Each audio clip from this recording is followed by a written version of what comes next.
What you're looking for, you can find it here on the whole TV. What you're looking for, what you're looking for, you can find it here on the whole TV. What you're looking for, whoa, welcome to the whole TV.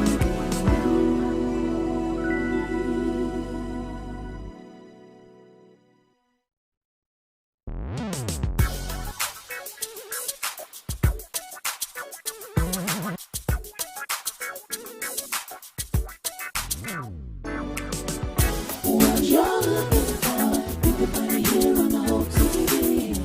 What you're looking for, what you're looking for, you can find it here on the whole TV. What you're looking for, whoa, welcome to the whole TV.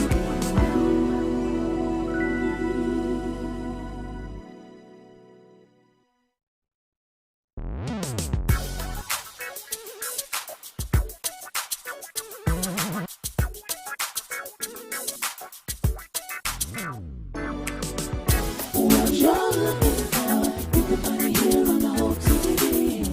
What you're looking for, what you're looking for, you can find it here on the whole TV. What you're looking for, whoa, welcome to the whole TV.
Garden Room with Seasons Collective. I'm E. Dewey Smith, so happy to be here to present my new single, Your Presence is a Gift. Let's worship together and think about how good our God is. Worship with us. I am a man blessed beyond my dreams, but it don't mean nothing. Life's not good as it seems. Love and riches, what do they really mean? They may come and go, but you will never leave. So save your treasure. We find our pleasure. All our joy is in you. Just want more of you. So save your treasure. We find our pleasure in you. You are our reward. You are our reward. Oh, your presence. Your presence is a gift. Your presence is a gift. Your presence is a gift. I'm thankful because you are my reward. You're my reward. Your presence. Your presence is a gift. Your presence is a gift. Your presence is a gift. God, we thank you for money. We thank you for relationships. But most importantly, we thank you for your presence. So save your treasure. Save your treasure. We find all our joy is in you. In your presence, that's fullness of joy. At your right hand, there are treasures forevermore. So save your treasure. We find our pleasure in you. You're our reward. You are our reward. Your presence. Your presence is a gift. Your presence is a gift. Your presence is a gift. And I'm thankful because you're my reward. Your presence. Your presence is a gift. Your presence is a gift. Your presence is a gift. I'm thankful because you're my reward, and I'm grateful. Your presence. Your presence is a gift. Your presence is a gift. Your presence is a gift. It's my gift. I give you glory. I give you honor. Give you praise. Your presence. Your presence is a gift. Your presence is my gift. Your presence is a gift. Having you. It is plenty. It's plenty. That simply means you're more than enough. You are enough. All I need. I found that you'll be that. You're Jehovah Jireh. You're my reward. You are my reward. Your presence is a gift. Your presence is our gift. Your presence is a gift. I'm thankful because you are our reward. You are our reward.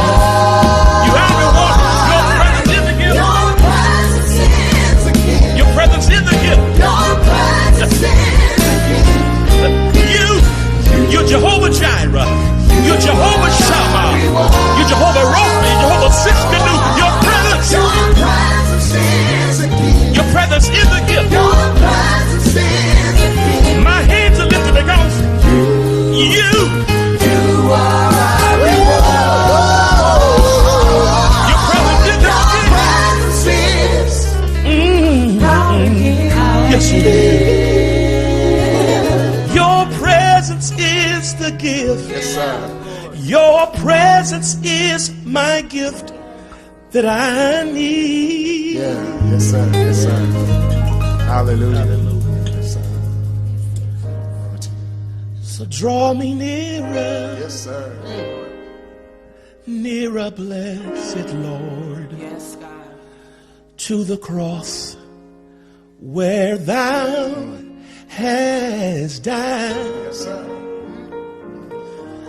Draw me nearer,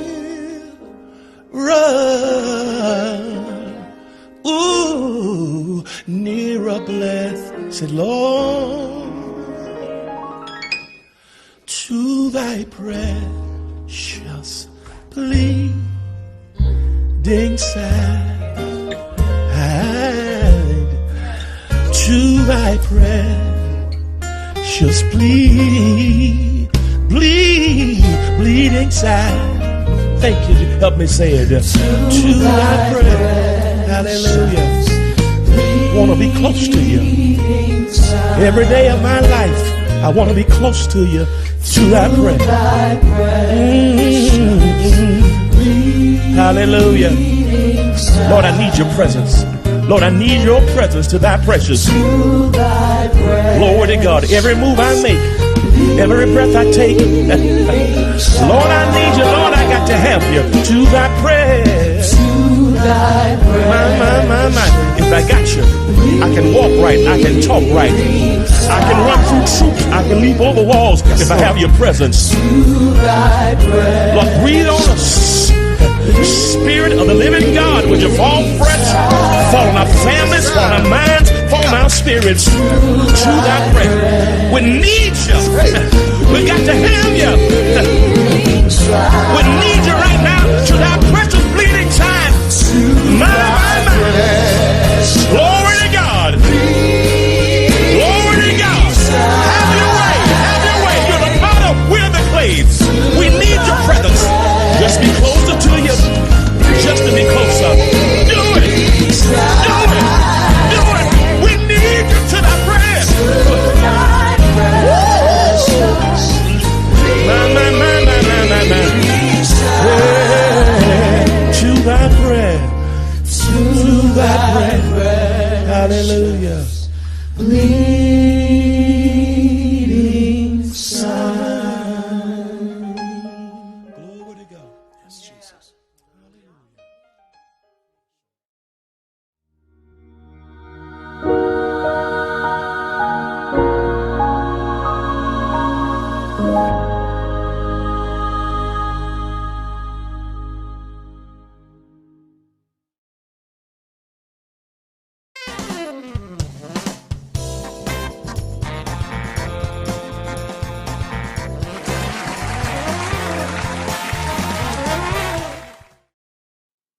What's up, fam? What's up, fam? What's up, fam? And welcome to Friday Night Live. So good to have you with us. Man, it is so exciting to see you, everybody. You, and you. So happy. What a privilege. What an honor. What a blessing it is to be with you. I thank God for all of you. I'm certainly honored that you tuned in to the Hope TV. Listen, we're getting ready to close out the month of April, and amazingly, we've been going strong for 13 months. We started this platform and this network back in March of 2020 just as a way of staying in contact with our congregation throughout the pandemic. And we never knew 13 months later we'd still be here. But 13 months later, and we've been blessed to have over 120 million views of our content throughout all the platforms. So, man, to God be the glory. So everybody who's here, Apple TV, Roku, Twitch, Amazon, Facebook is already in the house. YouTube is coming in. IG Live is strong already, man. I'm excited to have everybody here, and I appreciate y'all so much. Drop me a line. Let me know the city, the state, and the country from which you're viewing. We take your viewership very, very seriously. I want to hear from you. I'm thankful to you.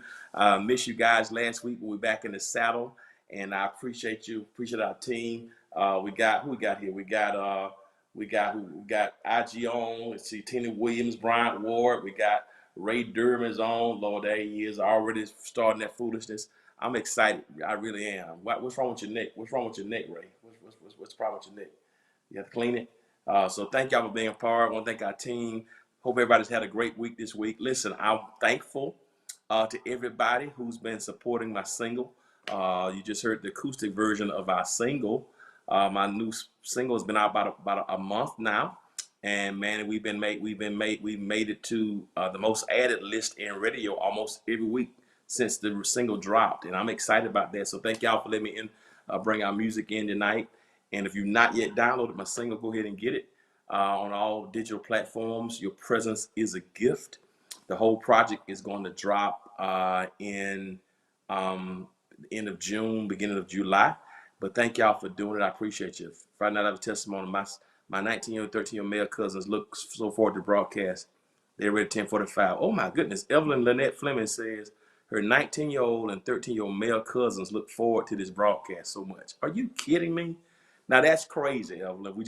I just had a conversation with one of our producers about the show, about the demographics, trying to figure out who's watching, and we just talked about it, man. It's a wide array of people who are watching, and I'm excited, man. So thank you. Give your cousins some love for us. Appreciate you guys. 19 cuz, 19, 13. Appreciate you guys. I really do appreciate you. But thank y'all for downloading my single. I need y'all to go get it. Call your radio stations.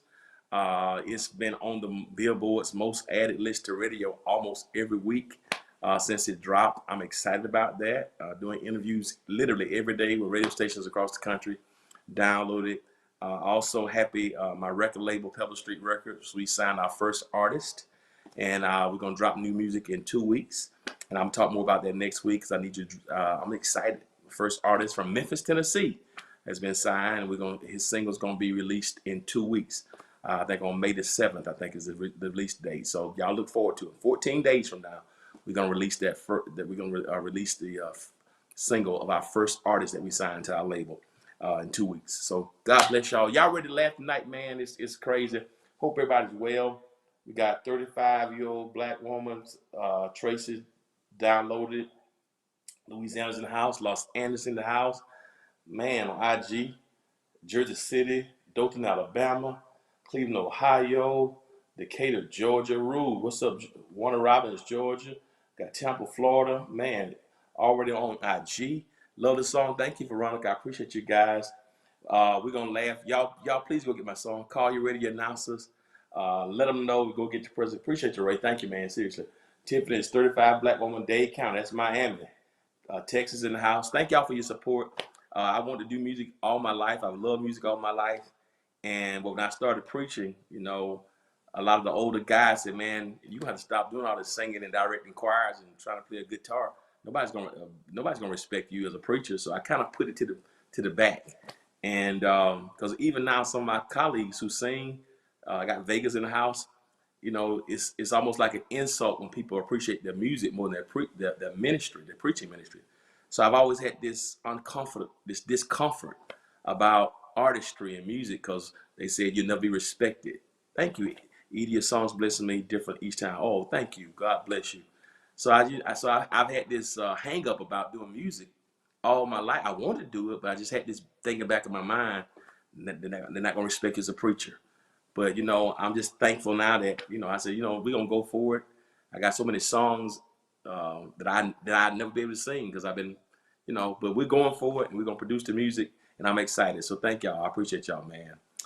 Thank you. Please go get it. Please go get it. I got Columbia, Tennessee, Brandon, Florida, on Pensacola, Florida. Man, they coming in everywhere, man. Oh, my good. Somebody needs, what? Pine Bluff, Arkansas. Somebody needs some what? Somebody needs some nine. No, Pine Bluff, Arkansas, Texas. Which is right. No, man, it's 11 o'clock. I'm not on here to. It's not a fashion show, Mr. Walker. All right. Love the song. Thank you, Derek. Appreciate you guys. You only live once. That's right, man. You only live once. I'm gonna talk more about that.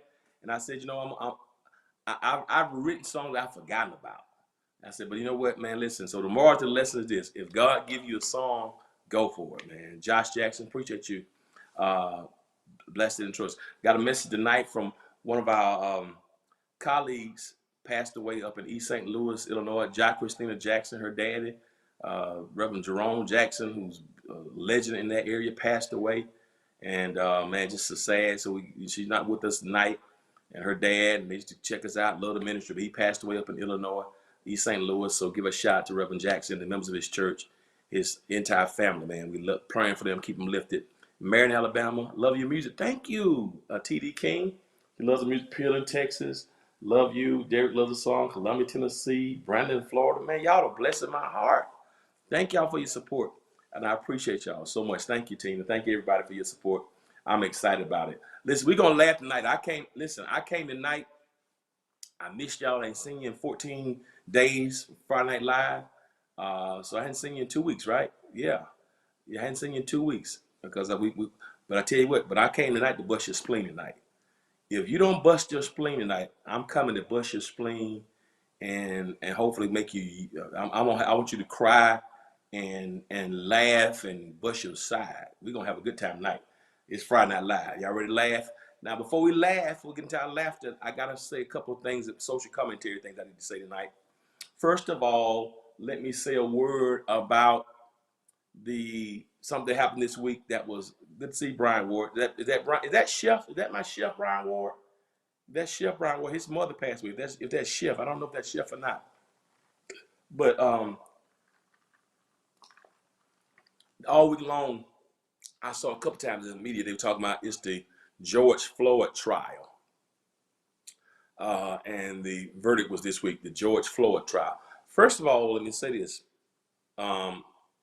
George Floyd, okay, you ready to laugh? Okay, so first of all, let me say this. George Floyd was not on trial. The media, they just really can mess stuff up. Listen, George Floyd wasn't on trial.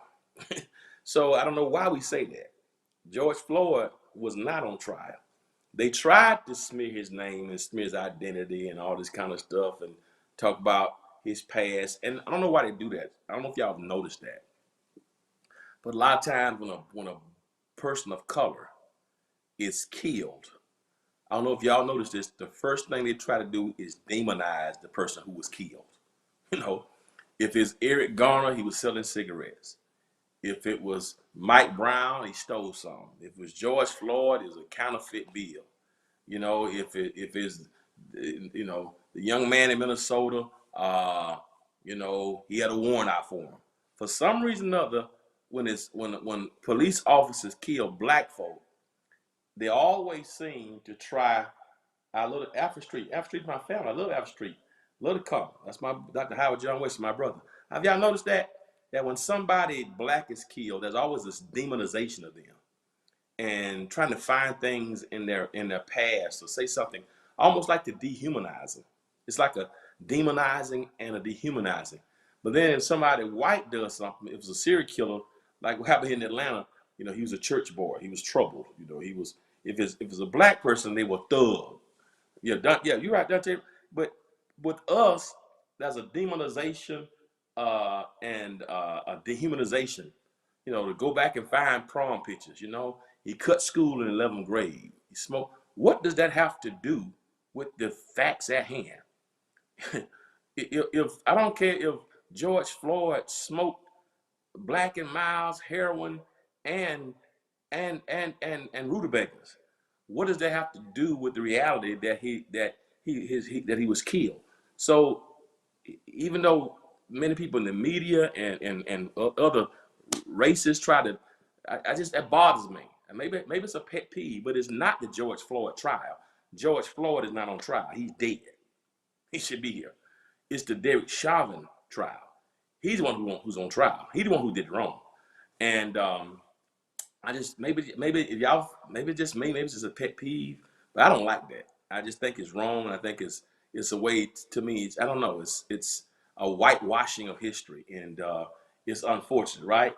So George Floyd was not on trial. George Floyd was the one who was brutally mishandled. All right, so let me get that correct. So it's a George Floyd case, but it's Derek Chauvin's trial, right? So some of y'all said it's not a big deal. I think it is a big deal because I think words matter. Words do matter. Well, they were using George Floyd because media sells, but no, right is right and wrong is wrong. He's not on trial, all right? We're not trying to wait and see is George Floyd innocent or guilty. He was killed, all right? So I just think that's problematic for me, all right? So Derek Chauvin, as we all watched last week with horror, last year with horror, as this man, we thought he had his knee on his neck for over 8 minutes. Now we found out it was over 9 minutes. And I don't know if y'all caught that line. The prosecutors, man, said, listen, they were trying to make a suggestion that something was wrong with George Floyd and, had an enlarged heart, had drugs in his system. And they made that line, George Floyd didn't die because he had an enlarged heart. George Floyd died because Derek Chauvin had a little heart. Boy, that was poetic. That's gonna last throughout time. But can y'all believe this dude was found guilty? He was found guilty. That's a good question, Doc. That's a good question, Dr. Antonio. It was called the O.J. Simpson trial. It was an O.J. Simpson trial. That's a good point. It was O.J. because he the one did the murder, right? This guy was found guilty on all 3 charges. Guilty, y'all. He was found guilty on all 3 charges. And I'm not gonna lie, it brought tears to my eyes. It really did. Because I'm like, man, because I really thought he was gonna get off. Part of me thought this guy's gonna get off because this is how the system works. And people have been talking about always, well, is it justice? He found justice. Well, if you really look at the word justice, justice means restoration. And I know we say we want justice, but if it's really justice, that means George Floyd will be alive, because it will be restoring to what it was prior to. And it's really not, and that's my opinion. So if you look at it etymologically, it really is not justice for George Floyd, because justice will be here, still be here. It's a semblance of justice. I think it's a step toward accountability. But I wouldn't be too happy yet about accountability until the sentencing. Because what I'm afraid of, what I don't want to happen is, say Ray, he was confused on how his Caucasian. Yeah, you're right. Thank you, Ray. I'm coming at it in a moment. You know what I'm afraid of now, because you got the sentencing still is not yet. That's going to be a couple months, couple weeks. What I hope they don't come out with the judge and say 2 years or 4 years, because we finally got justice. Well, what if they give him 5 years? That ain't justice. So that's not even accountability.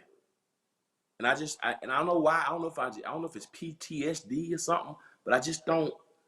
Until I see them say he got 20 years or 15 years, I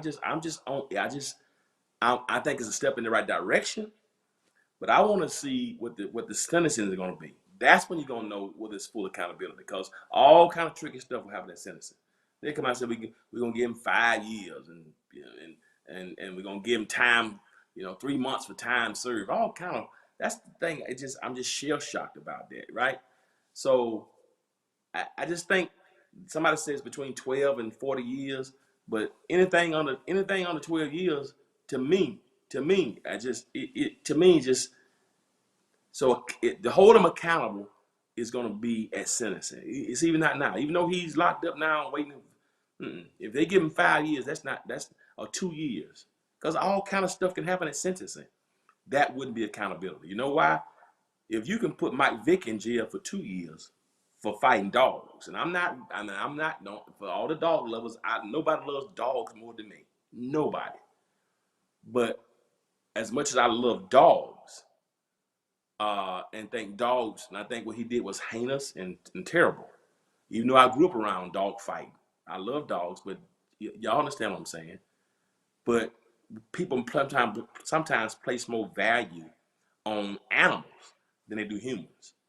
And so if this guy gets 2 years or 3 years or 4 years, and Mike Vick loses 2 years of his life in his career for fighting dogs, is that accountability? That's not accountability or justice. So in a real sense, man, anything under 12 years, 15 years, to me, when I look at how many guys in prison now for 7 to 10 years for being an accessory to a murder. I mean, I got friends who were in the car, who were in the car with somebody who killed somebody and got 7 to 10. You understand what I'm saying? They didn't pull the trigger, nothing. Just been an accessory. Guys who, got locked up for having an expired tag. Then they got a possession for weed. Then they broke probation. Now you gone in. And we got in the system, man. Sometimes so many of our young black boys are in jail now. That's why I really believe, I know some of y'all don't like this whole political argument about the decriminalization of marijuana. I even wonder about that. how many of African American boys and girls have been disproportionately criminalized because of marijuana. You know, we got all kind of stuff over weed, and yet you got others on the north side of the track have heroin and cocaine. You know, we had crack problems. They were crackheads. Now it's no longer crack. Now it's opiate addictions. It's just so for me there has to be some equity. But I want to see what the sentence is going to be. And I'm praying for George Floyd's family. I'm going to pray for this brother's family. His family needs prayer too, because there's some hurt people too. The prosecutors did a wonderful job, but I'm not going to wait till the battle's over. I'm going to wait till the battle's over before I shout, because I want to see what the sentence is going to be. Because if this guy come back with anything less than 12 to 15 years, to me, it would be a miscarriage of justice. That's just my opinion. Because when you look at how many of our young boys and girls, blacks and Latinos, have gotten 7 to 10 years for aggravated assault, for theft. I mean, seriously. 10 years. I've seen them for armed robbery. 7 to 10 years for that. Life sentences here in Georgia. And I've had members of the church get 7 to 10 for robbing somebody with a water gun, a BB gun. 7 to 10. And you can't come back and tell me we're going to get this guy 7 to 10 and we saw him kill him while people are pleading with him? Nah, I can't. That's a good point, Gary. So for me, man, I don't get me wrong. Don't get me wrong. I am thankful for the conviction. It made me emotional that he was convicted. I was shocked by the conviction. I was hopeful. I felt the conviction was a step in the right direction. But I want to see what the sentence is going to be before I get excited and say, okay, now this is accountability. That's all I'm saying. He's still facing federal charges. You're right. I want to see what the sentence is going to be. And once we see what the sentence is going to be, then I think we can breathe a collective sigh of relief. And that's just me. That's just E. Dewey Smith speaking. Now, some of you people say, we already got justice. We all see it differently. This is just my opinion. I want to see what he's going to be charged with. And then let's juxtapose how many years he has to serve with how many years some of our family members in our community have had to serve for not killing somebody on camera. That will let me know whether it's fair or not and whether there's real accountability. That's just me. That's just Dewey Smith, right? Yes. Somebody says not enough. I agree. I just want to see that. It just needs to be fair, right? All right. So thank y'all. You were shocked too. Thank y'all. IG, somebody said totally agree with me. Look at him, y'all. And I don't know if y'all saw it too. And Ray mentioned that when they first found him guilty, he looked like who's that? Vida Brooks. I don't know if y'all when y'all saw his face when they first guilty, he looked like he looked like he shorted. He looked like he shorted. Really, he's like he was shocked when they say he was guilty. When they first said guilty, he looked like who, me? I'm telling you, he looked like me. He looked like they can't be talking about me. He's like, oh, this must be another case they're talking about. You see that found guilty on all three. And I start preaching, one for the Father, one for the Son, one for the Ghost. And what about the other three officers who watched? I think they need to be held accountable as well. If they didn't stop him, now their sentencing doesn't have to be equal to his. But silence, they didn't stop him, right? I think he did. When they first said guilty, one for the Father, one for the Son, he shorted. And then he looked like they can't be talking about me. There's too many white people on that jury, right? He was shocked, man. He really was shocked. He like, no, don't y'all know I'm full of caucasity over here? I know my non-melanated people, jurors on that bench, I know they shot it. You know what I'm saying? Yeah, he's like, you're right. That's a good point, Gamby. He's like, they can't be talking about me. There's too many white people on this jury for me to be found guilty of all three. He looked like he was shocked, in my opinion. I'm serious. It's just he was confused. He wasn't upset. He was like, no way. Yeah, wait. And the others, they need to be held accountable. I'm not gonna say they need to get the same sentencing. But yeah, they sat right there. You got to use your badge, and that's the thing. You know, you can't just sit there and let somebody kill somebody, and you hold them down. I saw something on the news the other day too about a officer, a woman in Buffalo, that I think it was 2002, 2003, some years ago. A black woman, a white officer had somebody in a chokehold, handcuffed. She stopped him, pushed him off. They fired this woman. They fired her. She lost her pension, and he kept his job. He did. Until eventually he did it some more and some more. But they just restored her pension and they paid her back pay. But it took all these years. It was a black woman in Buffalo. I wish I had a name, but it was a powerful story. But she stood up to a white officer doing that, and they fired her. Fired her. He called her a B, called her an N word, a B, and they pushed her. It was terrible.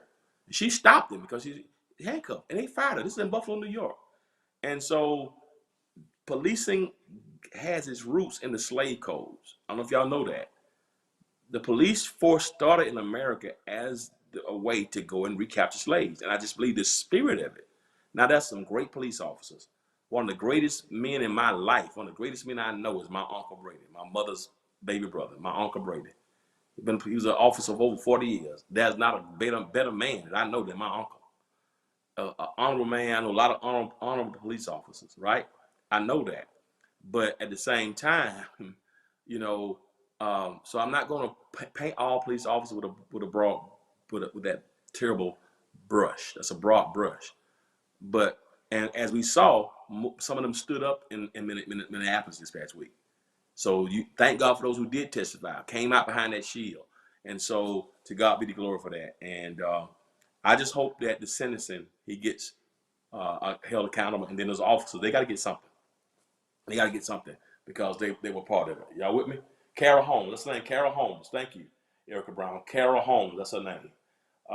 Carol Holmes in Buffalo, New York. And she got her pension back. And I thank God for that. It was a great lesson I saw. I had never heard the story, but it was a powerful, powerful lesson. So shout out to Carol Holmes, who got fired years ago in Buffalo for stopping a white officer from abusing somebody who was handcuffed and lost her job. He kept his.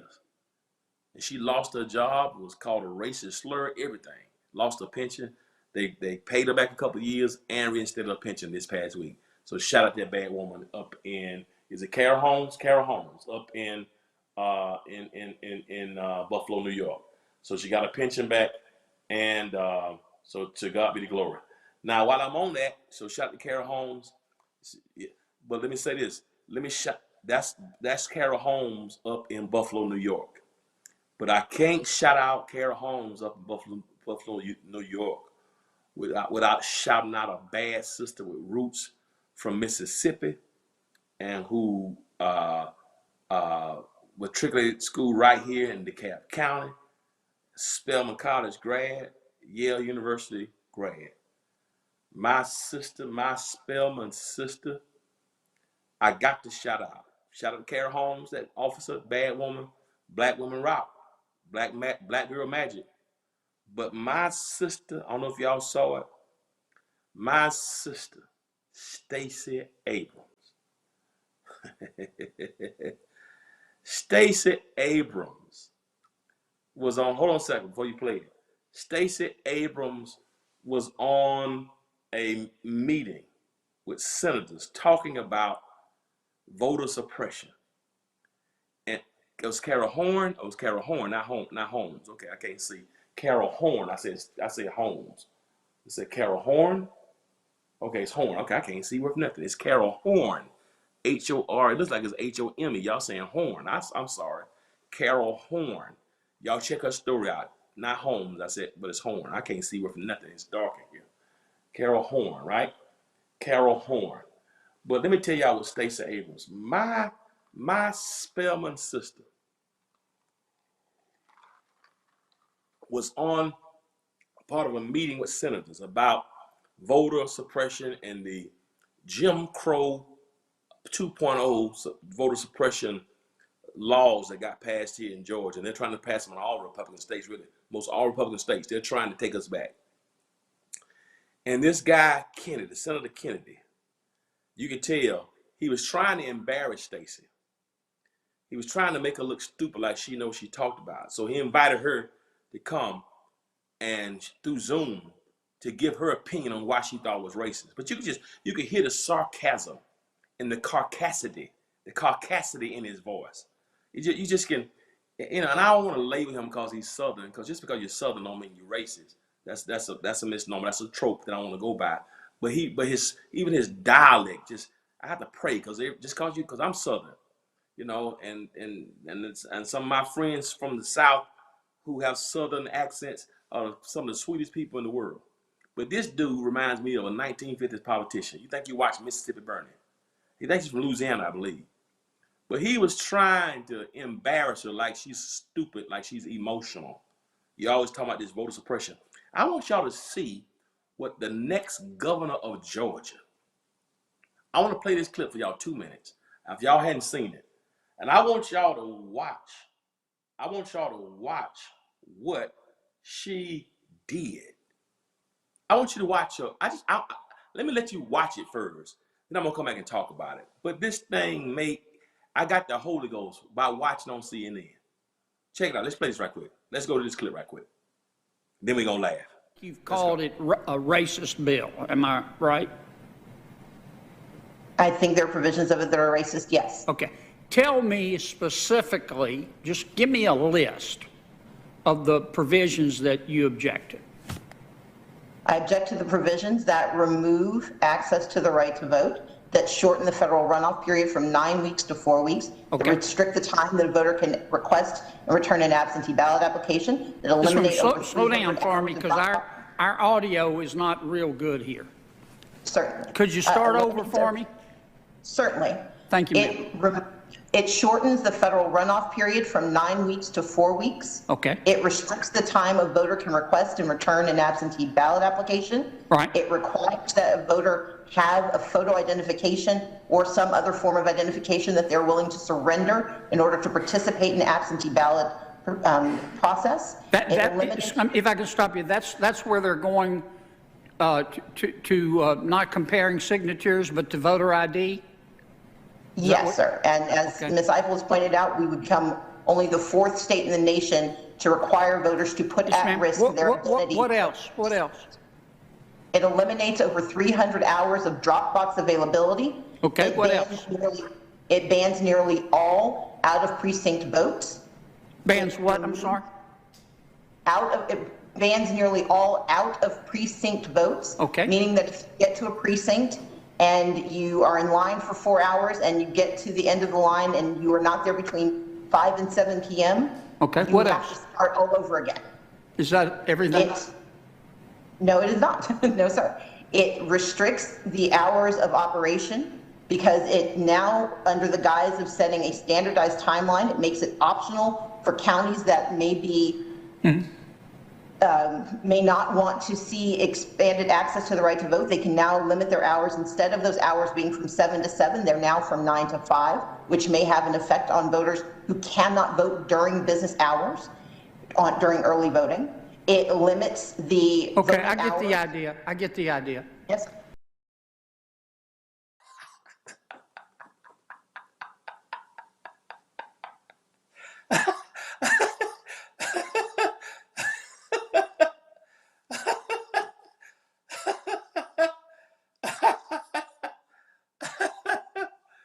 I don't know if y'all saw that, fam. I don't know if y'all saw the tricks he was playing. He was on some real bull jive. Let me just come. It's Friday Night Live. Let me just talk straight to y'all. He thought he was gonna trip her up. He thought he was gonna make her nervous. Slow down. Our audio is already messing up. Is that all? We can't hear. Then he asked her to talk and he interrupts her. I don't know if y'all saw it 2 or 3 times. Instead of letting her finish, you ask her to tell you that she's telling you, you stopping her. And then what else? And as she's talking, giving more. That's what we get that. Did y'all hear that? Did y'all hear that? He was trying to make her angry. I don't know if he was trying to make her confused. I don't know if slow down. I mean, she's talking 3 or 4 times. And you should, and let me tell you something. Let me tell you something, Kennedy. And yeah, I don't want to pick out his accent because I'm from the South.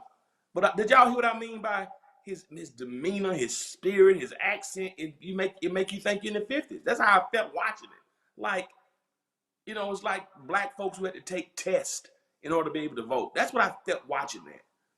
And boy, and he made the mistake of asking a black woman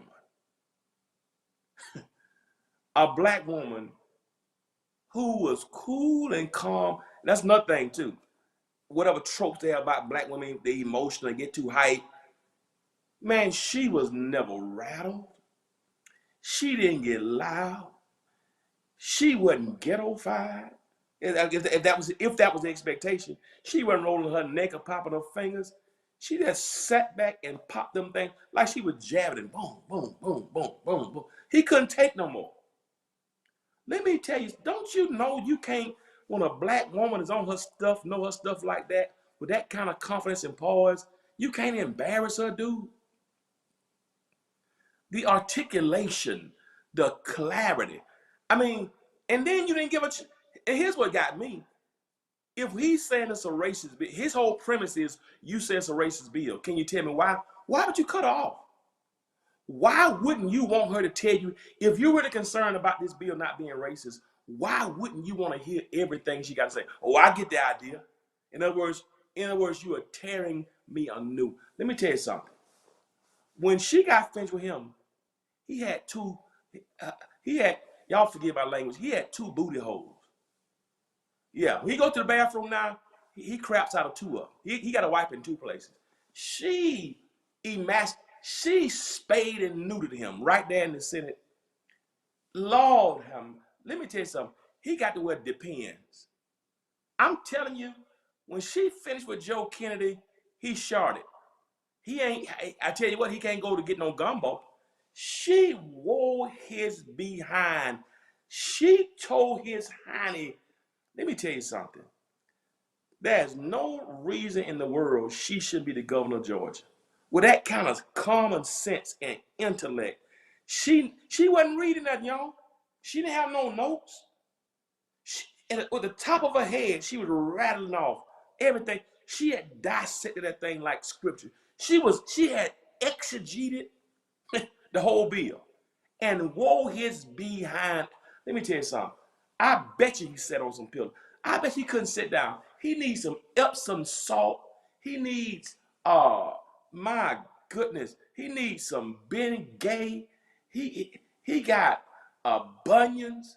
Lord have mercy. What that stuff they have? What that stuff you have? What that stuff you have when ladies get pregnant? I can't. What's the word? I can't think of it. But all that. She wore his. Let me tell you something. She wore his behind out. He said, I can't take no more. And for me to have, he was condescending. I don't know if y'all, he was straight condescending in his approach toward her. And she stood there like Dr. Muhammad Ali fighting Sonny Liston and wore his behind out.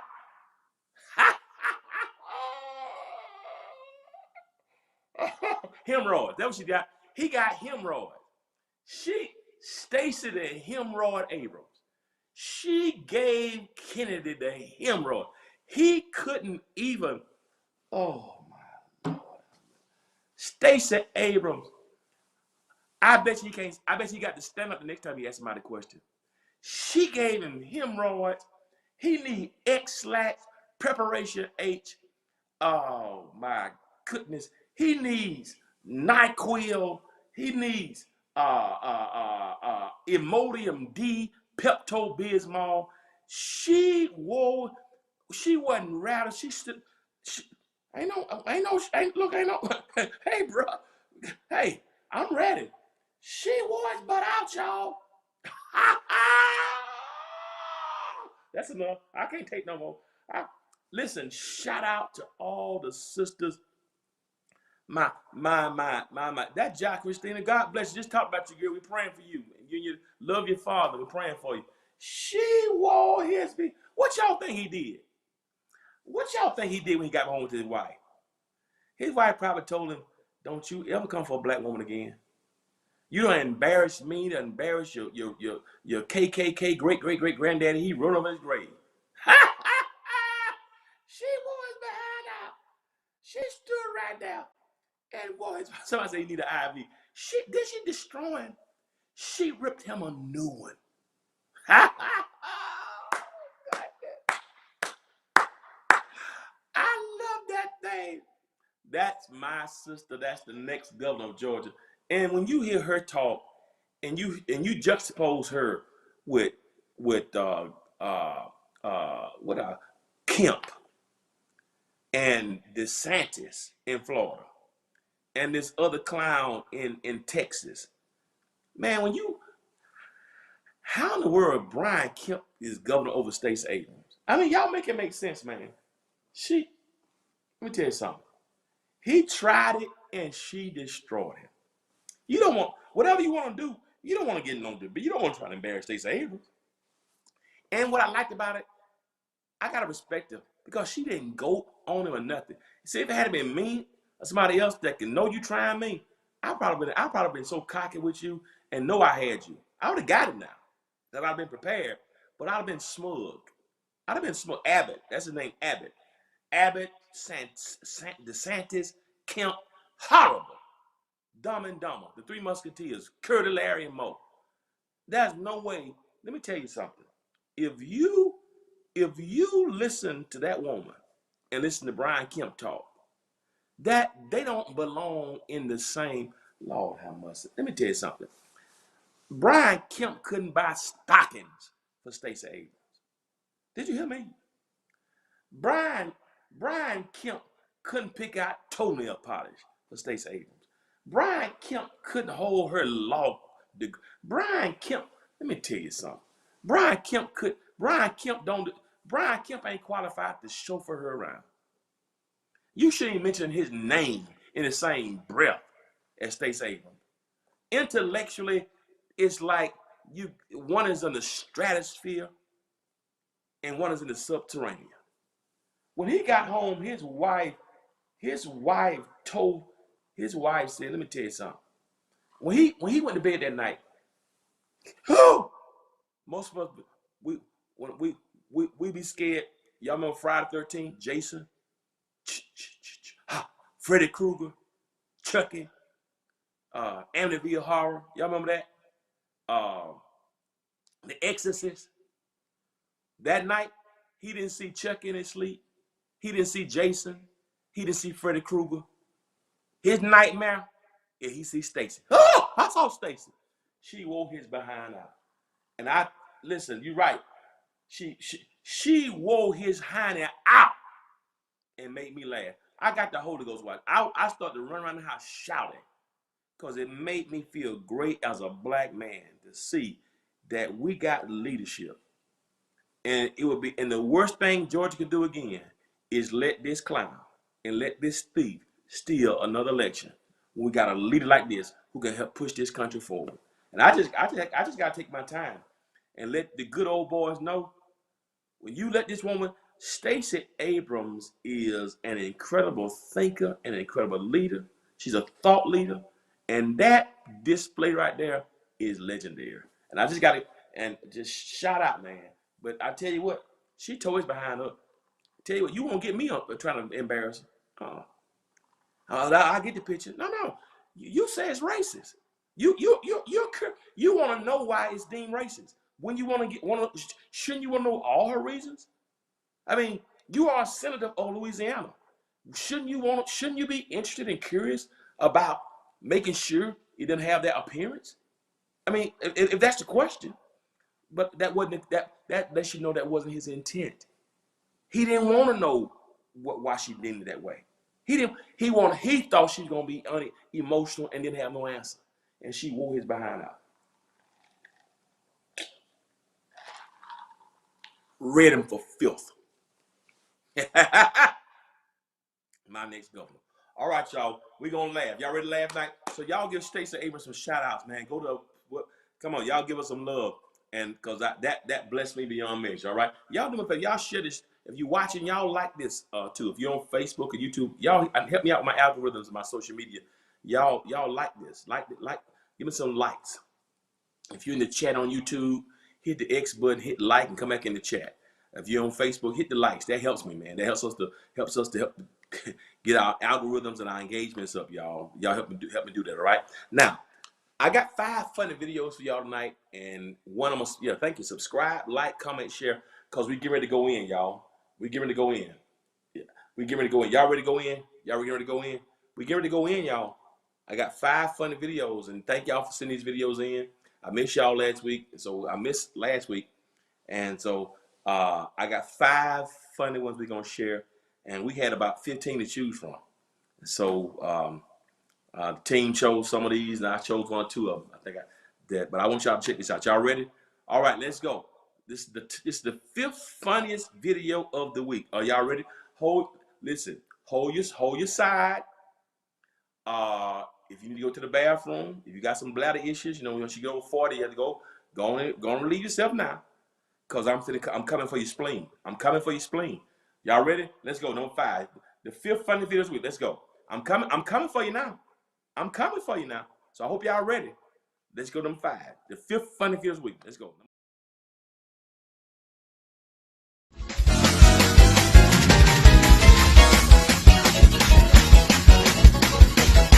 All right. All right, we're moving. We're moving tonight. All right. All right, we're moving. But before we move, yes, you, what is your name? I'm Alexa. I said, Alexa, do you have the Holy Ghost? Honda Bibiasha Roshan the boat Ita Mosquita a Bibayas Hanama Rotella Liu Escatalejush Escada. He's coming in a Honda, leaving in a Cadillac. Wholesale deliverance. Blibe ha ha ha ha. Ubas hata Shando Shada Bihe CK Tibo.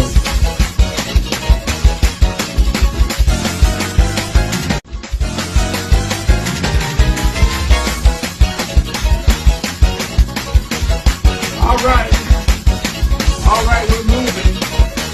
We're moving tonight. All right, we're moving.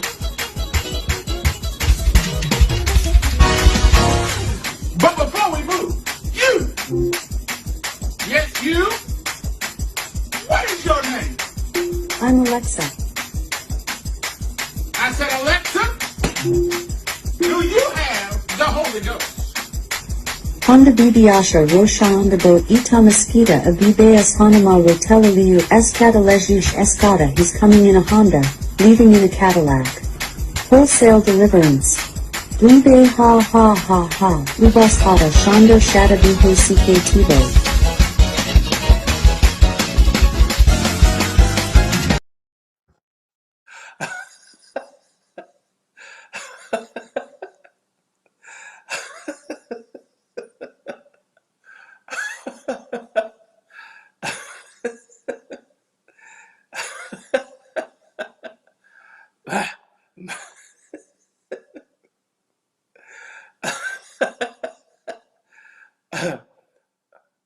Listen.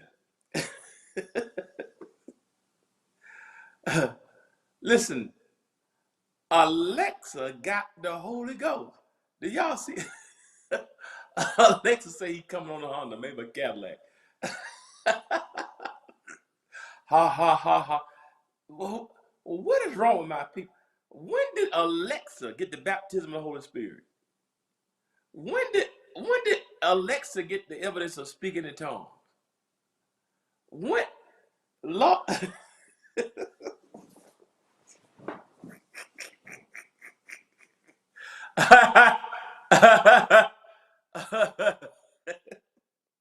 Alexa, ha ha ha ha. Did y'all hear how she closed out? Play one more time, just one more time.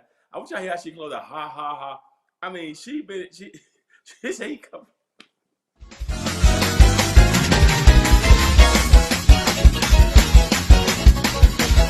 All right. All right, we're moving. We're moving tonight. All right. All right, we're moving. But before we move, you. Yes, you. What is your name? I'm Alexa. I said, Alexa, do you have the Holy Ghost? Honda Bibiasha Roshan the boat Ita Mosquita a Bibayas Hanama Rotella Liu Escatalejush Escada. He's coming in a Honda, leaving in a Cadillac. Wholesale deliverance. Blibe ha ha ha ha. Ubas hata Shando Shada Bihe CK Tibo.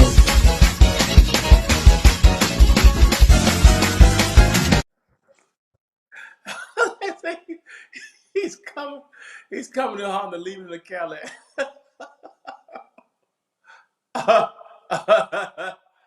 Oh, that thing blessed my life, boy. Alexa, I mean, she had that thing too. Did y'all how she wrote them things out? Ooh, boy, that thing. My people so creative, boy. That pandemic make that pandemic, boy. That thing blessed my life. Shout to Alexa, she got it, y'all. Alexa got it. Alexa went to a terror service. She came up with it, man. So the next time y'all need to get some power, better call Alexa. Alexa got it. It's my Siri. Alexa shut down Kemp. You down? No, don't get down. Get up, Regina. We just getting started. No. That's number 5. Get up, Regina. Regina Deloach, get up. No. You can't be down yet. Somebody said Alexa with precise. Yeah, Josh. She said he's coming to Honda, leaving the Cadillac. She said wholesale.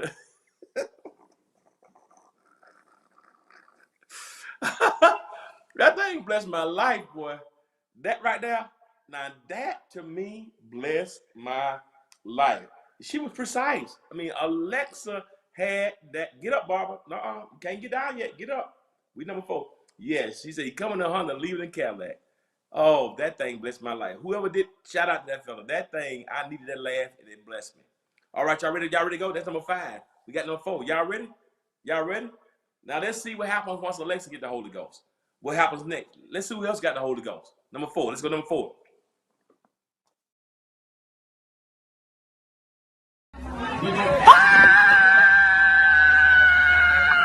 Holy Ghost is touching. Open up the church. You can win it. Come on, mama. Jesus. How would somebody help me? Holy Ghost is touching. Open up the church. You can win it. Come on, mama. Jesus. How would somebody help me? Holy Ghost is touching. Open up the church. You can win it. Come on, mama. Jesus. How would somebody help me?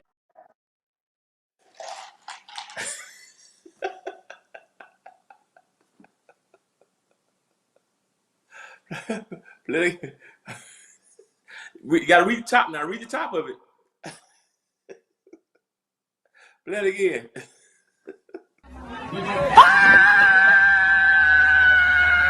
Holy Ghost is touching. Open up the church. You can win it. Come on, mama. Jesus. How would somebody help me? You gotta read the caption now. One more time. One more time.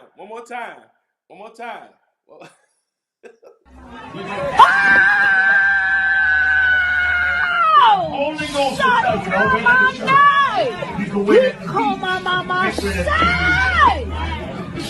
How would somebody help me?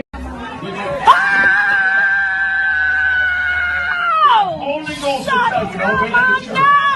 You can win it. Come on, mama. Jesus. How would somebody help me? Let me tell you what happened, y'all. I was gonna talk about it last week.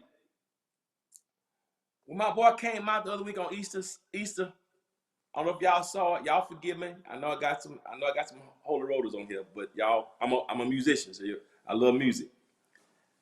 But y'all, when they had that epic battle between the 3 elements, earth, wind, and fire. Reason that we're here. Went to that. I want to be living for the Lord. Listen, when that dude came out there, listen, you're contagious. Listen to me here. When that dude came out, y'all know who he is. Now, don't get me wrong. Verdine White, Philip Bailey, Earth, Wind, and Fire, greatest band of all time. Bad Boys, and Three Elements. We'll never see another Earth, Wind, and Fire. We had bands back there. Earth, Wind, and Fire, Gap Band. Come on now. Jagged Edge. We had real music back then. Right? Earth, Wind, and Fire off the chain. But that doggone Ronald Isley. Every brother, every man, join the caravan. That dude been singing for 70 years. I want y'all to see the dude here. I got to talk about it. This dude right here is almost 80 years old. Y'all see him? He is 79 years old. And when he came out the other week on that verse with that chinchilla on, when he came out there singing like that doggone mockingbird, that doggone Ronald Isley shut the world down. I looked at this dog and I'm like, now you know what? Look at him, y'all. Look at the. I want y'all to see the OG. Do y'all see this? He's 80, y'all. He's 80 years old. Look at him. I had to ask myself the question. I had to ask myself the question. How does an 80-year-old man, first of all, have a voice like that at almost 80? Then the second I ask myself is, how in the world does a joker that old have that kind of swag? I wish y'all, I need somebody to help me understand this. Because I love Ron Isley. One of the greatest voices. We'll never hear another voice like that. When you hear Ron Isley say, I don't care where you are, when he come on the radio, you know immediately who voice it is. How does a man that old sound like that and got that kind of swag and style at 80? And I was watching and people were like, no, it ain't just money. Money does work, but I know a lot of 80-year-old people got money and don't look like that. And they got that kind. I'm like, how is he this cool at 80, y'all? I saw 20-year-olds on social media, 30-year-olds, 40-year-olds. He had grandmama swooning. Wanna be living for the love. That grandma, and that's what you heard. She starts speaking. I asked myself the question, what are we gonna look like when we get 80 years old? What is he? Now you gotta think about all this man has. He been singing for 70 years, y'all. How he don't look like he shot out, cracked out. You know he doesn't sing it all. Somebody said, and I heard 30 and 40-year-olds say, listen, if he drop his wife, he can call me. He can come over here. Sign you up for the Christian Jubilee. I'm like, look at the beard. Gray beard.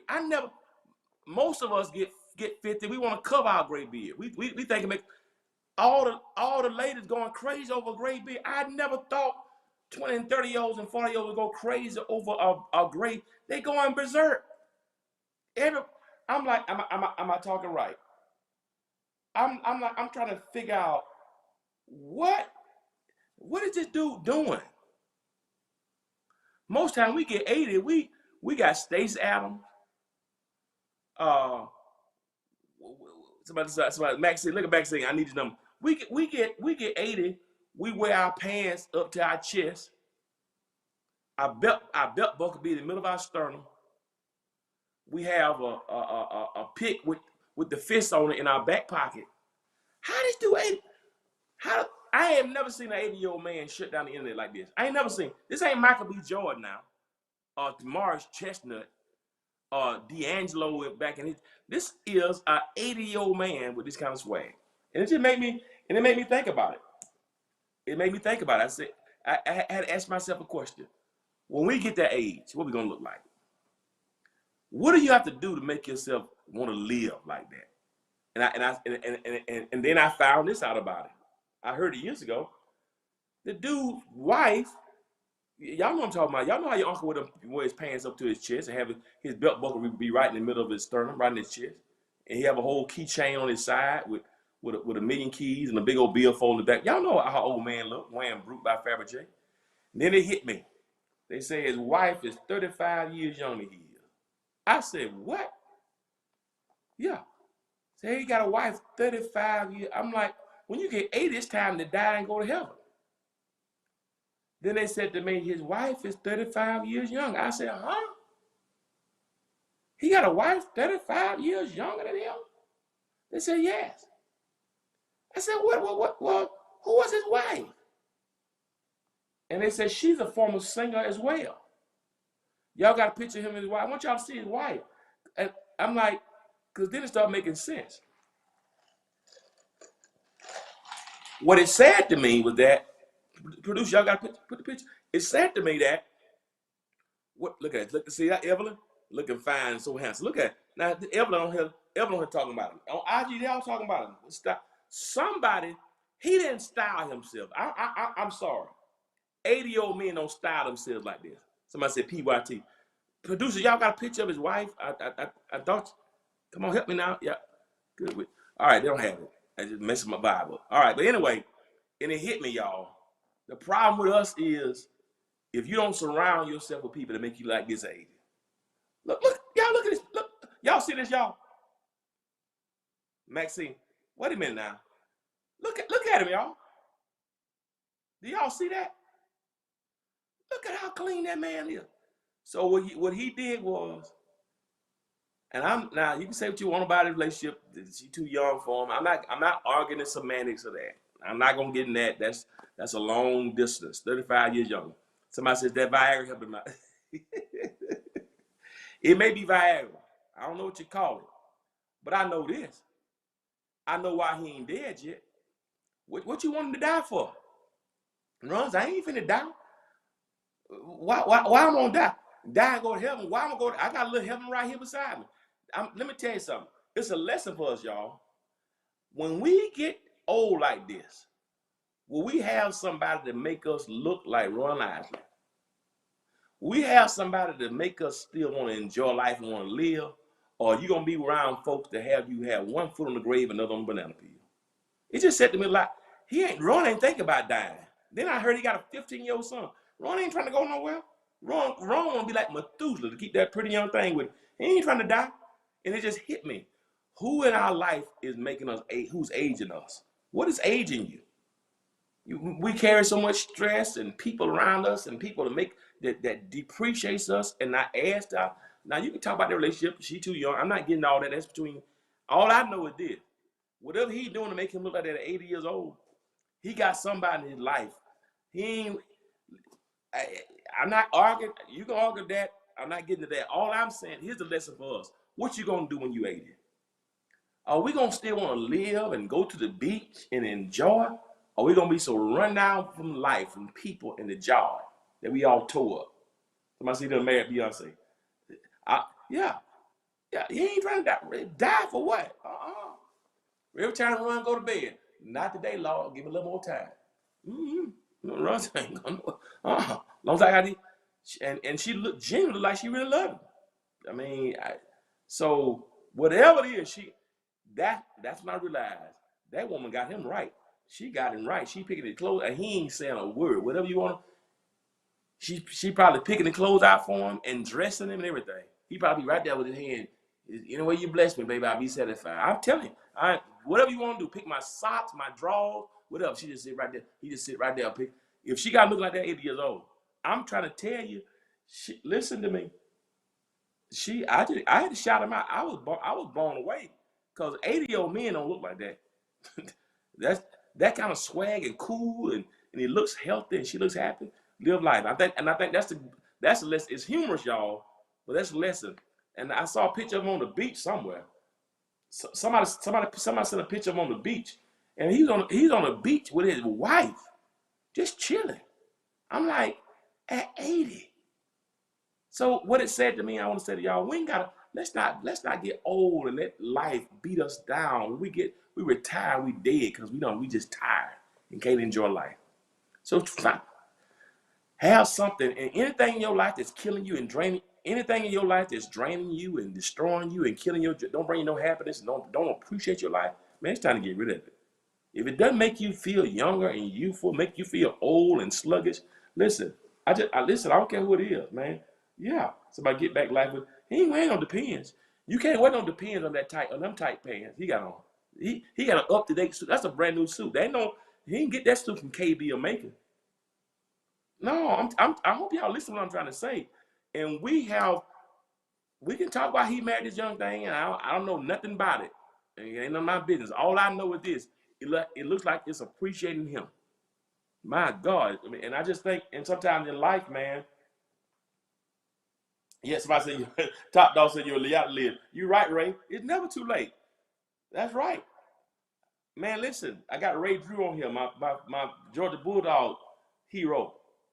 Man, what's going on, Ray? Listen, man. Listen, what I'm trying to tell you, anything in your life that is ripping you of your happiness and your joy and your peace, we get too stressed out and we don't live. You know, I saw something the other day that the average age of a black man is 60. Look, wait just a minute. Look at this picture. Look at this picture. What y'all think? Look at him. Look at Ron, y'all. Do y'all see him? Do y'all see Ron? Look at him. Look at her fingernails. Look at his haircut. Look at his glasses. You think he want to die? Look at them. Look at him. Look at his shades. Look at her nails. Look at his trim. Look at him, y'all. Chilling. Run out no nursing home. Run on the beach. Huh?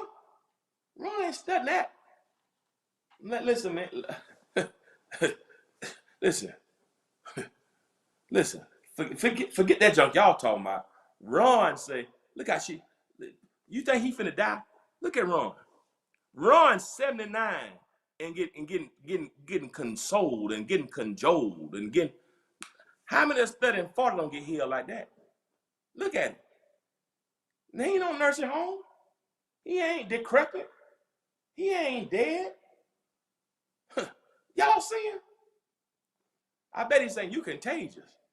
Give me what you got. Sexy lady, drive me crazy. Let me tell you something. That doggone Ron is living his best life.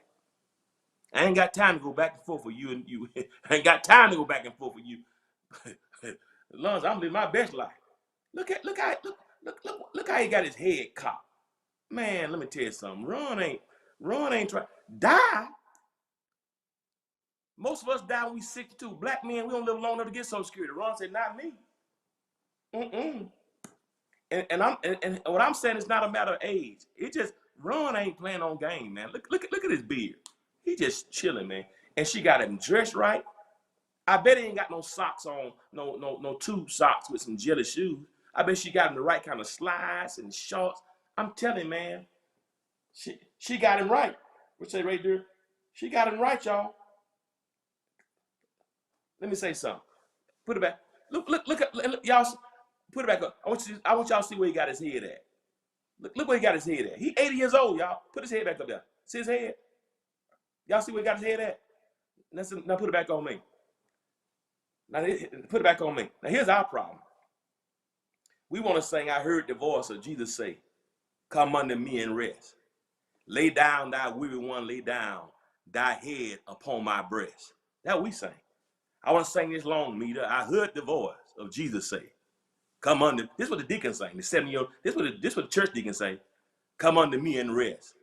Lay down thy wearied one, lay down thy head upon my breast. I came to Jesus as I was, wearied, worn, and sad, I found in him a resting place, and he has made me glad. Ron say, deacons, all y'all black deacons, black Baptist deacons, y'all can lay y'all head on his breast. Let me tell you who breast I'm gonna lay my head on. Now put that picture back up there. See, we too busy laying our head on Jesus' breast. Look, Ron said, no, I'm not. Now, look, Lewis, Ron said, Ron said, Ron ain't finna die. And Ron said, Ron ain't got time to die. Put it back on. Ron ain't got time to die. Ron, like, let me tell you something. Ron ain't finna die. Look at him. Look at him. Ron's out. Forget that, junk. Ron's like, you die, you want to. Put it back on me. That's the problem. It blessed me. You laugh, you won't laugh. Most of us get 79. We drinking Ensure. Ron still drinking breast milk. And that's why he look like that. He's still drinking breast milk. We on Ensure with Depends on. He can't put no Depends up on them green pants. You're laughing at me, and that's okay. I can talk about me. The point I'm trying to make here is we got to stop letting life kill us, man. And stop being in this rat race. I'm not talking about age here. This ain't about age. I don't care if you got somebody older than you. If you 50 and your husband's 60, or if you 50 and your wife's 60, or you 40, all I'm saying to us is this. Don't let life beat us up. We don't have no dreams to get. All of us, you want to get 79, 80 and be able to enjoy life like that. Be able to retire one day and enjoy. That's all I'm trying to say. But it's something we have to do right now to make a decision so we ain't so beat up and run down when we get there. We so tired we can't even enjoy. When I get 79, I don't want you to roll me to the beach. I want to roll to the beach when I get 79. I want to be like Ron on the breast chilling, laying back on the beach, just chill with some shades on, looking up to date. Man, you blessed my life, man. So y'all laughing at me, but she giving him life, man. And I think and the lesson for me and us today is love who loves you. Whoever loves you, that's who you love back. The lesson is don't let life kill you. Man, live, man. I just think too many times African American, we always in a rat race, always so stressed things out. Ron ain't stressed about nothing. And this ain't got anything to do with money or fame or whatever in your life. If they don't add to your life and make you feel like, look at Abigail. I would date her. I know you would. I saw it all. I want to talk about it last week. I ain't never seen so many women. I mean, Ron, if you went to social media, Ron shut the whole social media down 2 weeks ago on Versus. Because like, man, this man looks good to be 80 years old. And hey, and I can respect it. Tina Turner married her husband. I didn't know that. Tina Turner's husband 36. And you know what? Now Tina Turner is the female version of Ike Turner. Yeah. Tina Turner is the female version. Are y'all with me? Yeah, that's a good point. So if you 70 right now and you watching me and your woman's 70, maybe she not as firm as Candy, right? That's okay. Maybe she can't hold you up. Just lay up on it. Just lay it on anyway. Let it sag. You use it as a neck brace, right? Well, Pastor, my wife's 70. She ain't got no more milk in hers. With just maybe some powder in there. Maybe she got some powdered milk in there. Just my point, just enjoy life and make you feel. That's the point I'm trying to make, man. Y'all with me here? Am I making sense? What's up, Q? Hope y'all got it. Somebody said Kroger got milk. Yeah, they're living life. I think that's a great lesson for us all, man. And I think let's live our lives. Don't let life beat you up, and don't forget to enjoy. All right, let me keep going. All right, let's go number 3. Y'all ready? Let's go number 3. Y'all ready for number 3? Shout out to Tina Turner. Let's go number 3. Y'all ready? That thing blessed me. Let's go number 3.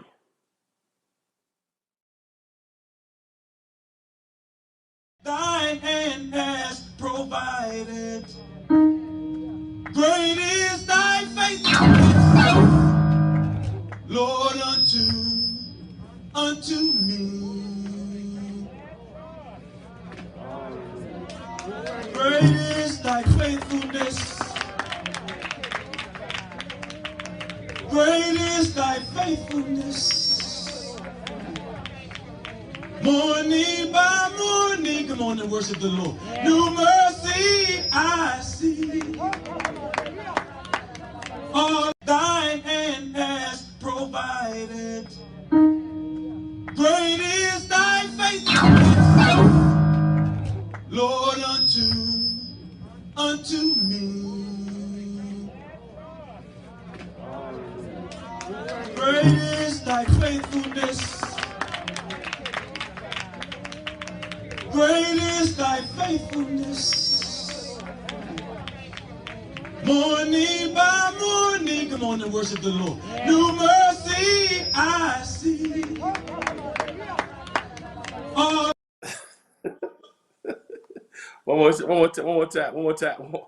time. Thine hand has provided.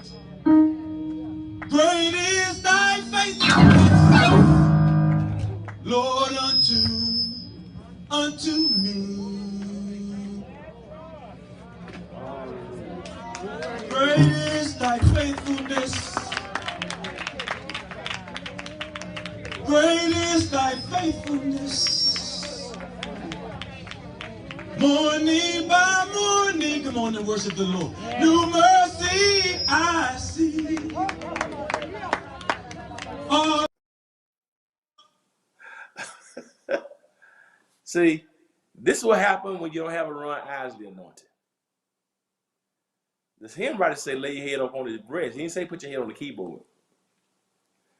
That brother there is he not living his best life.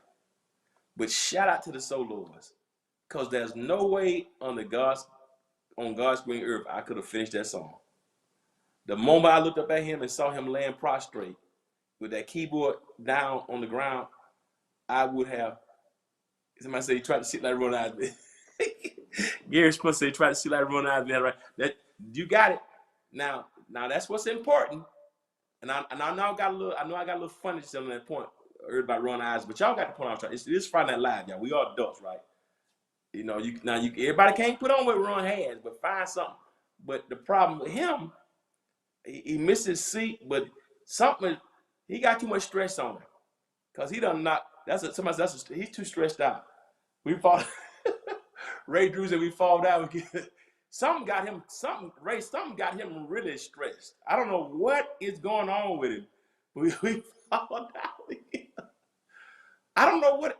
And at first I thought that he was maybe leaving, because y'all know, and maybe 2021, God is trying to reveal to the musicians, stop walking out of church when it's time for the word. But then the guy was singing. I don't know. But he made all the bass players. I was a bass player. He made us all look bad. What are you doing? Bass players are the coolest musicians in the whole pit. We don't supposed to do that. That's supposed to be the drummer or the guitar player or a keyboardist or a horn player. I don't know who he is, but we need to revoke his bass playing license. He made us all look bad. And I come on behalf of the dope and any more bass players out there like me. We come to revoke his bass license, because if you go to any band, the bass man is gonna be the coolest man up there in the whole band. That's what we without the bass, ain't no bottom, ain't no cool. This dude here is goofy. Man, you are lame. You done messed up the delegation. So he for one needs to enroll in the Ron Isley School of Cool. Because I don't know what. Play it one more time. We're gonna move on. I got 2 more videos after this one. Play it again. I want y'all to see his face. Thy hand has provided. Great is thy faithfulness, Lord, unto me. Great is thy faithfulness. Great is thy faithfulness. Morning by morning, come on and worship the Lord. New mercy I see. Oh. What is his problem, y'all? And then he just laid there. But I probably would have done the same thing too. I like I had a concussion or something. I got Ray Drew on him. Ray Drew, one of the baddest football players ever come through Georgia. And he just laid. I mean, I don't know if he hit his head. Hopefully he wasn't hurt, but he just laid there like, I'm not finna get up. Maybe he had like he was slain in the spirit or something. But bottom line is, y'all, when you fall down, get up, but don't be so stressed out. That's the point. That man need a vacation. He need to lay his head. He need to find some powdered milk or some chocolate milk or some lactose free milk, something. He just, I don't know. Listen, he just done messed up. He just laid there. Like he's slain the spirit. All right, y'all ready? Let's go number 2. Brian Carlos, good to see you, man. Let's go number 2. Somebody his hip hurt. Let's go number 2. Y'all ready? Let's go number 2. Number 2. Y'all ready? He got up. He got up with all power in his hand. You want to stop on the bed?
Y'all know my mother. If my mother was here, she'd be so disappointed in me. Y'all know my mother was Apostolic Overcome Holiness Incorporated. If my mother was here, she'd be so disappointed in me laughing at people but she know I'm a clown. And it is Friday Night Live. We've been in the pandemic. Laughter is like medicine. Let me ask you this. And this happened on Easter Sunday too now. I want you to make sure you hear the words. He's saying I still win. But I want you to hear what he's saying. As he is singing, Jesus got up on Sunday. I want you to watch what he is singing and what happens. I'm going to play it one more time. I got 2 more videos. I'm going to let y'all go. Y'all give me 5 minutes. I'm going to let y'all go. But I want y'all to see that, right? Play it one more time. He's singing. This is Easter Sunday. He's singing this. Play it. Play it again. One more time. Check it out. Let's go. Play it. Play it again, please. Number 2. He got up. He got up with all power in his hand. You want to stop on the bed?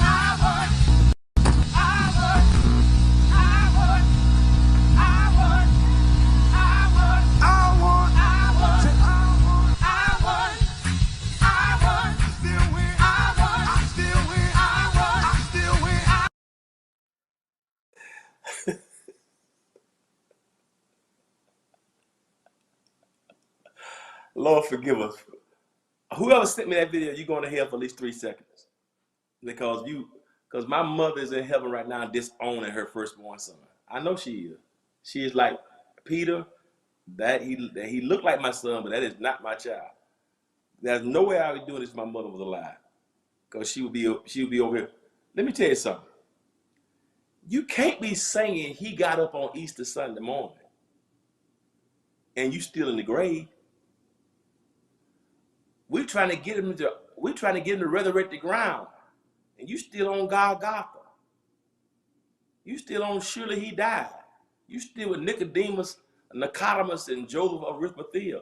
We trying to get you out. We trying to let Mary Magdalene see you. We want you to sing he's not here, he's risen. We want you to sing because he lives. But you still stuck. Oh, this is my song. This is a song they should be singing. You right? Right. Listen to me. Man, you can't be saying he got all power in his hands, and your chair doesn't have power to hold you up. It's hard to say he got you. What you gonna sing now? You can't say now unto him who's able to keep you from falling. I mean, who gonna believe you? He shall send his angels charge over you, lest you dash your foot against the stone. Who gonna believe you? You can't sing we're standing on holy ground or standing on the promise. You can't sing on Christ the solid rock I stand, all of the ground is sinking and sing. You can't sing that in worship no more. The solid rock I stand. How you gonna stand on the solid rock and you can't sit on the stable keyboard? Man, you done messed up for all of us, man. I don't know what. But thank God the kids, thank God the quiet view. Are you laughing, Gwen? If y'all not laughing, I'm not doing my job. But y'all laughing because I missed y'all last week. But you know what? I'm so thankful I wasn't there in Planet Base, because if I had been up there singing or in the musician's pit, you guys would have to call every paramedic to come get me, because I would have died of laughter. My spleen would have been right there in the musician pulpit. My whole spleen, I would have lost my entire spleen. Really, I would have been hyperventilated. If I had been up by him, that's how silly I was. And still like silly, as you can tell, I'm still silly on Friday Night Lives too. I would have lost it all. Ray Durham, you're right. Somebody, Ray would say Ray Durham. So I got clear what I messed up. Prophet Thomas, what's up, man? Hey, y'all, I got one more I'm going to show. I'm over my time. I got one more to show you. I'm way over my time. I got one more and that's it. One more. Somebody say, Lord, lift me while I'm found. This is the last one because I'm over my time. Hope y'all enjoyed tonight. One more funny video. I'm going to let y'all go, and we'll see you next Friday night, 11 o'clock. One more funny video. Y'all ready for this one? Now let's go. Last one, we're going to go. Check it out. Y'all ready to laugh? Now let's laugh. Check it out. Lord, I praise you because you are so good. Even in this place, my refrigerator, I have to determine whether I'm going to eat ham or turkey or eggs. You are so good. Bless your name, oh God. Lord, I praise you because you are so good. Even in this place, my refrigerator, I have to determine whether I'm going to eat ham or turkey or eggs. You are so good. Bless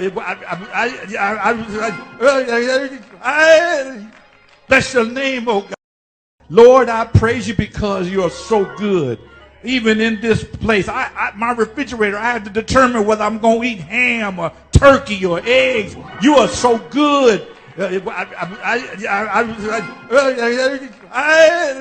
Bless your name, oh God. Lord, I praise you because you are so good. Even in this place, my refrigerator, I have to determine whether I'm going to eat ham or turkey or eggs. You are so good.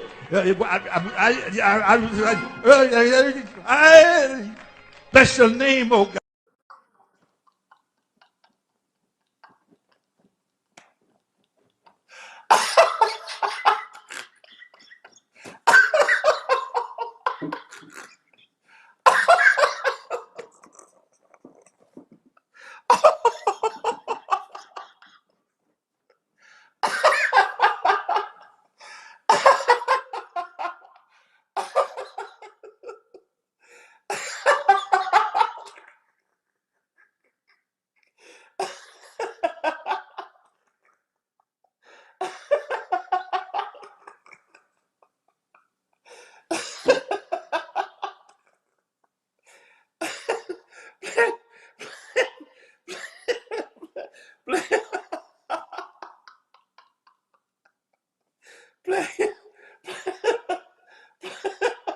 Play it again.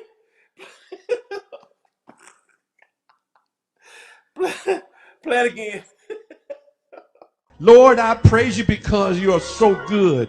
Even in this place, my refrigerator, I have to determine whether I'm going to eat ham or turkey or eggs. You are so good.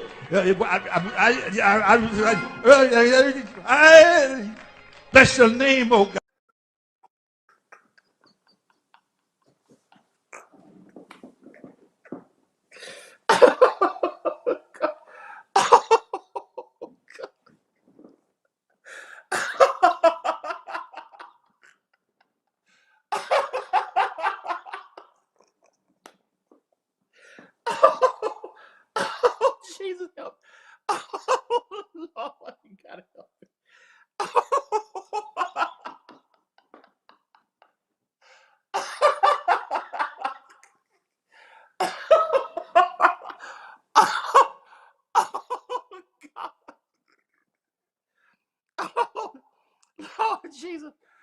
gotta help me, please. Play, play, play one more time. Play one more time. Lord, I praise you because you are so good. Even in this place, my refrigerator, I have to determine whether I'm going to eat ham or turkey or eggs. You are so good. Bless your name, oh God.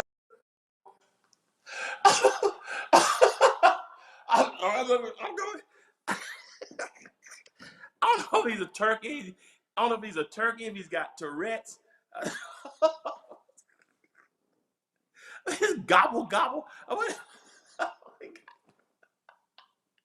Oh, if he's a turkey, if he's got Tourette's, if he's a turkey that got Tourette's, what in the Gehenna?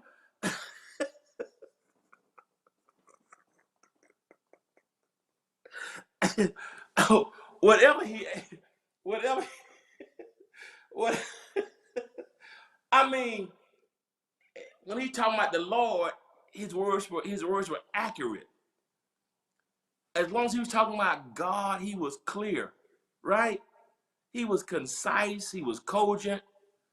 But the moment he shifted from God to groceries, he just lost it.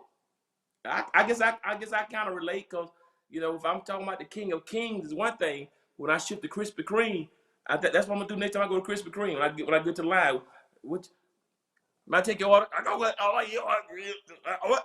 that's I guess that's what that turkey does to him. That's what Chris. Do it one more time. One more time. One more time. I want y'all to watch it one more time. Lord, I praise you because you are so good.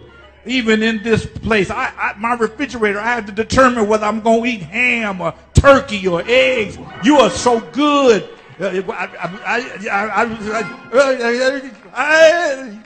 Bless your name, oh God.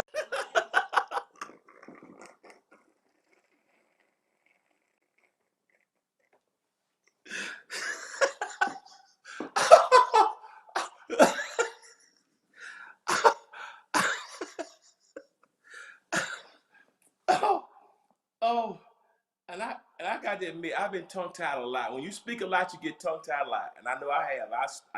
I speak fast and I stutter. I've gotten tongue tied many times when speaking. You know, when you speak a lot, it happens. So I can empathize with him from that perspective. But I've been doing this a long time, and I have never heard that. I'm like, can this dude talk? Is he mute? Do we need to get Jesus to put his finger in his ears and cry, Ephapha? What is wrong with this dude? He went, I can't,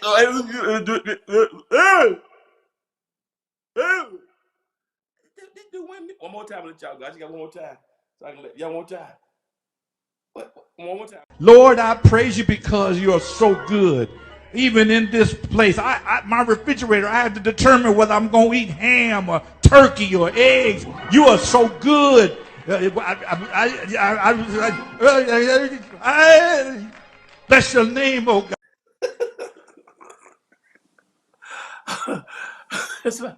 I hope y'all listen. This is Friday Night Live. This is not church service. It's not teaching. Y'all know I teach on Sundays, Tuesdays, Wednesdays, Thursdays, and even Fridays morning.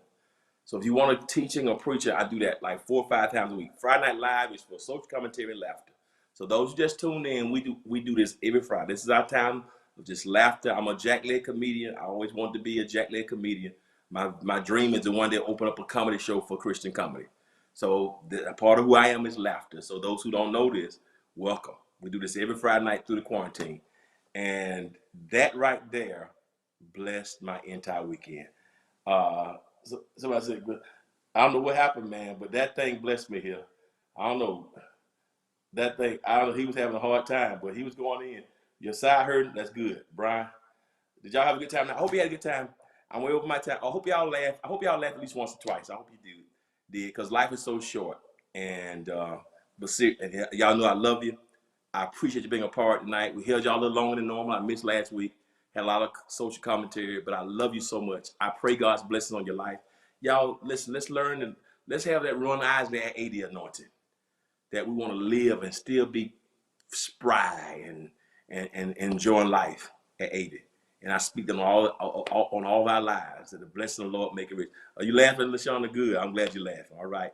Hey, you've been watching Friday Night Live with us. Hope you've been blessed. Have a great weekend, and we'll be back for Friday Night Live next Friday night 11.